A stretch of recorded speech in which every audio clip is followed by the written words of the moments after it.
Bismillahirrahmanirrahim.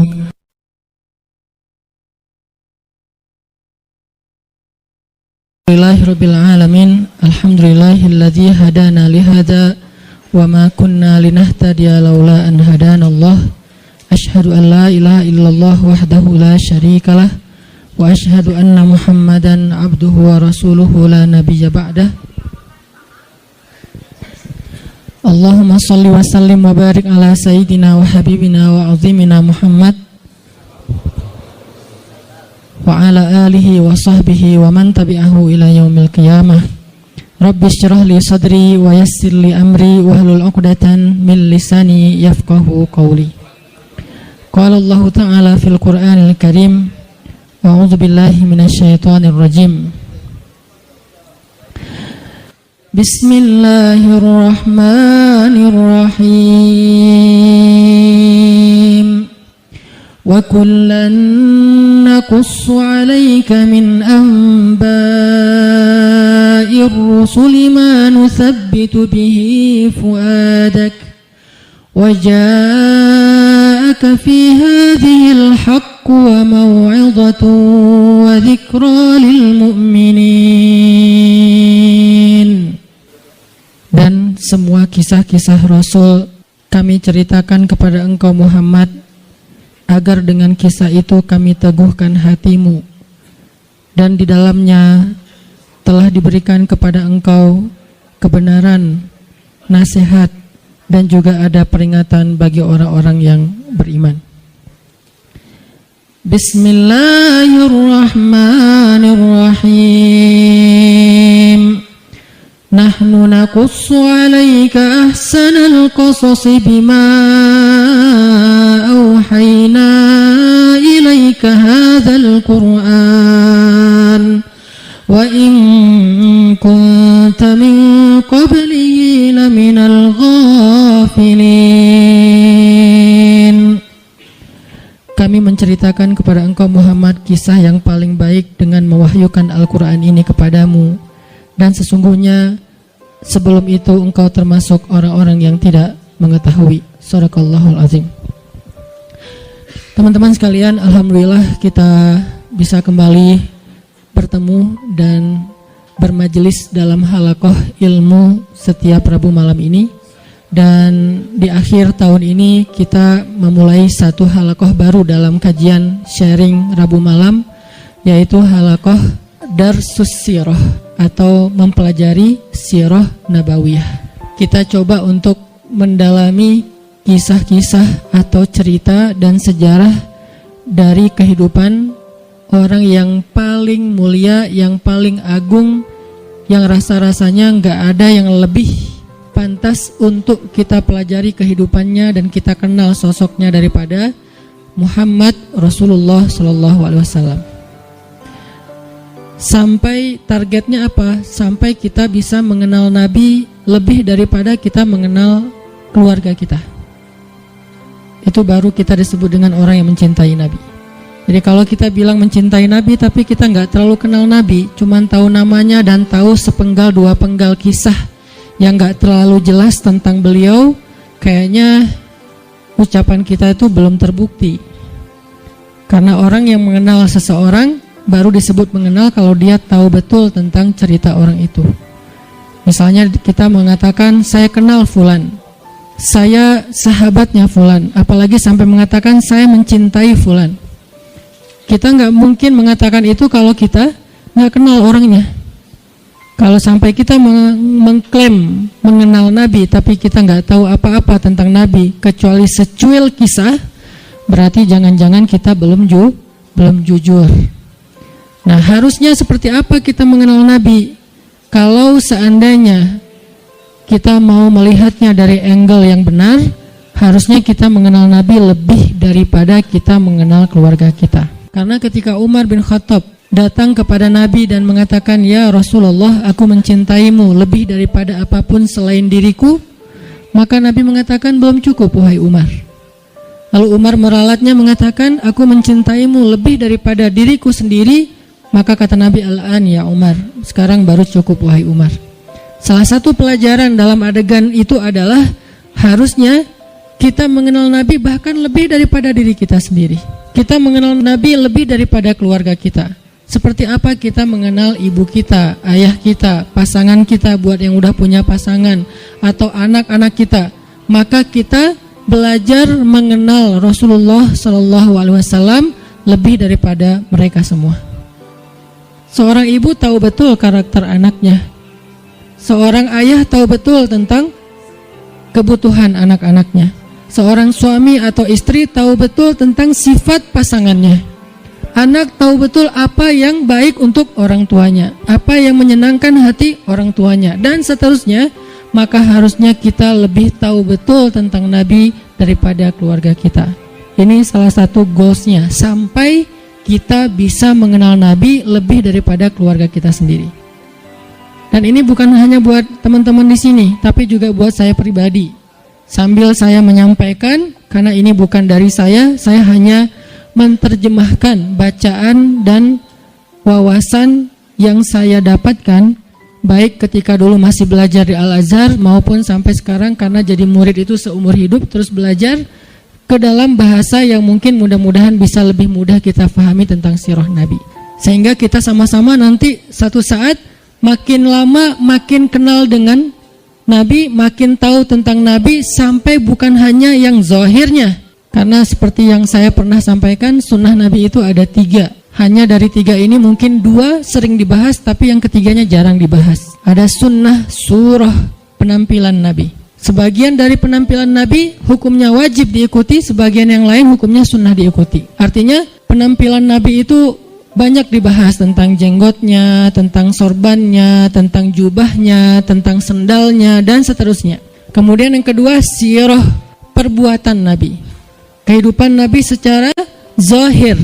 Cara tidur Nabi, cara berdiri Nabi, cara jalan Nabi, sikap Nabi, marah Nabi, dan seterusnya. Sirah aktivitas Nabi, termasuk jihadnya Nabi, dakwahnya Nabi, kehidupan pribadi beliau, kehidupan keluarganya, kehidupan masjidnya, kehidupan tetangganya, kehidupan masyarakatnya, dan seterusnya. Sirah itu banyak dibahas, dan sekarang pun kita sedang membahas itu. Tapi ada satu hal yang jarang dibahas, sarirahnya Nabi. Jadi ada surah, ada sirah, ada sarirah, perasaan Nabi. Apa yang membuat Nabi bahagia, apa yang membuat Nabi sedih, apa yang membuat Nabi berkenan, apa yang membuat Nabi gak suka, apa yang membuat Nabi sakit hati, apa yang membuat Nabi berkesan di dalam hatinya, gimana Nabi memaafkan kesalahan orang lain, apa yang membuat Nabi malu, apa yang membuat Nabi marah. Semua itu masuk dalam kategori sarirah. Gimana Nabi orangnya sangat menjaga perasaan, sehingga paling gak suka menyinggung orang lain atau memberatkan orang lain, membebankan orang lain. Itu namanya sarirah. Kita sampai kalau bisa mengenal sarirahnya Nabi, bukan hanya surah dan sirah, tapi sampai sarirah. Karena kalau kita gak belajar sarirah Nabi, kita hanya belajar kulitnya, yaitu yang tampak saja. Jangan-jangan semakin kita mengetahui sunnah Nabi, semakin kita jadi bikin orang gak nyaman. Semakin galak, semakin eksklusif, bahkan jangan-jangan gak sengaja kita semakin merasa paling benar. Padahal Nabi SAW sendiri dengan sarirah beliau adalah orang yang paling menyenangkan. Gimana Nabi jadi orang yang paling menyenangkan? Itu sarirah, bukan sirah, bukan surah. Nabi menyenangkan bukan hanya karena beliau ganteng, itu udah pastilah. Tapi banyak orang ganteng tapi nyebelin ya. Ada orang, yanya kenceng di belakang. Ada cewek makin cantik, makin bikin kita kayak gak nyaman gitu. Kenapa gak nyaman? Karena mungkin kecantikan dia itu jadi fitnah, kecantikan itu bikin dia jadi jutek atau apa. Ada orang secara fisiknya hampir bisa dibilang sempurna, dia fisiknya keren, tapi karena sarirahnya, mentalnya, perasaannya itu nggak humble sama orang lain, akhirnya kita juga nggak nyaman bareng dia. Makanya ada orang memilih pasangan walaupun yang tampak duluan itu fisik, tetapi kadang-kadang ada orang yang kayaknya pasangannya biasa banget, tapi dia kayak happy banget sama orang itu. Kenapa? Karena cocok secara karakter. Nah artinya mungkin kita wawasan tentang Nabi itu bagus, surahnya kita mencontohkan Nabi itu hampir sempurna, karena nggak ada yang sempurna Nabi pastinya. Cuman kok nggak bisa bikin orang nyaman? Jangan-jangan kita tahu banget surah, belajar banyak sirah, tapi hampir kurang aware tentang sarirahnya Nabi, perasaan Nabi. Ada hadis, ketika Nabi menyampaikan hadis itu nyaman didengar. Ketika kita yang ngomongin hadis yang sama, kok jadi bikin orang nggak suka, jadi bikin orang sedih gitu. Jangan-jangan bukan teks hadisnya. Hadisnya sahih, bahkan mutawatir, Bukhari, Muslim. Tapi hadis yang sahih itu ketika Nabi yang menyampaikan, orang nyaman. Ketika kita yang menyampaikan, orang malah sedih. Berarti ada sarirah yang kelewat, yang miss, yang kita nggak membungkus teks tadi ketika kita menyampaikan kepada orang lain. Nah, kita pengen belajar kehidupan Nabi itu bukan hanya yang tampak, tetapi kita pengen mendalami dari sisi-sisi sarirahnya. Nanti yang akan teman-teman dengarkan dari kajian sirah ini, mungkin hal-hal yang teman-teman udah pernah dengar dari yang lain. Karena kajian sirah itu banyak ustadz-ustadz yang menyampaikan. Apalagi kalau teman-teman ngerti bahasa Arab, buka di YouTube dicarinya pakai bahasa Arab, itu akan lebih dahsyat lagi. Cuman kenapa kok tetap perlu mendengar? Mungkin kalau pelajarannya sama, refresh, recharging iman. Kalau enggak, maka pasti ada angle yang berbeda. Objeknya sama, kejadiannya sama, peristiwanya sama, tapi ibrahnya berbeda. Kenapa ibrahnya berbeda? Karena interpretasi dan sudut pandang berbeda. Kok bisa kayak gitu? Karena semua tentang Nabi itu adalah mutiara. Dilihat dari mana aja bercahaya. Ada yang cahayanya dari sebelah sini. Wah, saya lihat dari sini ada ibrah, pelajaran penting, petunjuk hidup. Kata yang lain, dari sebelah sini juga ada petunjuk, banyak. Jadi nggak bisa kita hanya menyimpulkan kehidupan Nabi dari satu sudut pandang, saking sempurnanya kehidupan beliau. Nggak ada syubhatnya. Kalau ada yang nggak kita ngerti, bukan syubhat. Syubhat itu apa? Hal-hal yang meragukan, yang nggak penting, yang sia-sia itu nggak ada dalam kehidupan beliau. Dari sejak beliau dalam kandungan, bukan hanya dari sejak dapat wahyu, dari sejak dalam kandungan itu udah jadi ibrah, pelajaran yang luar biasa tentang sosok beliau. Makanya saya pikir udah waktunya kita untuk nambah menu dalam kajian Rabu malam kita yang udah berjalan lebih dari 5 tahun. Sebetulnya kajian Rabu malam ini udah berjalan lebih dari 10 tahun teman-teman. Karena sebelum ada Pemuda Hijrah, Rabu malam udah ada kajian saya di Masjid Al-Latif. Cuman dulu kajiannya yang hadir paling 15 orang, 20 orang. Kalau Persib lagi main, libur ya. Alhamdulillah kemudian dengan adanya Pemuda Hijrah, kita kerja dakwah bareng-bareng jadi rame, kemudian jadi berkembang. Artinya dulu tuh kajian kita tuh udah sempat masuk ke level apa, kemudian kita coba lightkan lagi supaya semua orang bisa nyaman dengan bahasa-bahasa taklim. Dulu udah agak bold tuh. Makanya saya bilang dulu kajian kita tuh membahas tentang rijal, para tokoh-tokoh kesatria Islam. Saya pernah bahas Ikrimah, anaknya Abu Jahal, seberapa kerennya Ikrimah. Saya bahas juga tentang kisahnya Imam Hasan Al-Basri, Ibnul Musayyib, Umar bin Abdul Aziz, sampai yang terakhir sebelum datangnya Pemuda Hijrah, kita membahas Nuruddin Zinki. Dulu tuh udah sampai ke pembahasan rijal, tokoh-tokoh Islam. Tapi karena kebutuhan dakwah dengan segmen yang lebih luas, kita pakai menu yang lebih light lagi. Sekarang cengeknya dikurangin, ya.